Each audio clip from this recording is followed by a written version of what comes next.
জামালপুরে কারভার্ড ভ্যান চাপায় ব্যাটারি চালিত অটোরিকশার সংঘর্ষে কলেজ শিক্ষার্থী রাশেদ ঘটনাস্থলে নিহত এবং জামালপুর জেনারেল হাসপাতালে নেওয়ার পর আরও 2 নারী মারা গেছে।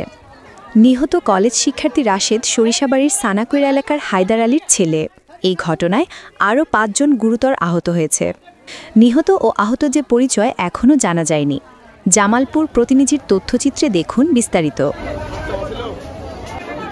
আজ দুপুরে জামালপুর টাঙ্গাইল সড়কের দিকপাইতে মর্মান্তিক এই দুর্ঘটনা ঘটে। জামালপুর সদর থানার ওসি নাজমুস সাকিব জানান, দুপুরে জামালপুর থেকে টাঙ্গাইলগামী একটি কারভার্ড ভ্যান দিকপাইত ইপিজেড এলাকায় পেছন থেকে একটি অটোরিকশাকে চাপা দিলে অটোটি দুমড়ে মুচড়ে যায়। স্থানীয়রা উদ্ধার করে শিশুসহ 8 জনকে জামালপুর জেনারেল হাসপাতালে পাঠালে আরও 3 জনের মৃত্যু হয়। 3 জনকে উন্নত চিকিৎসার জন্য ময়মনসিংহ মেডিকেলে প্রেরণ করা হয়েছে। খবর পেয়ে পুলিশ ঘটনাস্থলে পৌঁছে কারভার্ড ভ্যান আটক করতে পারলেও পালিয়ে গেছে চালক ও হেলপার।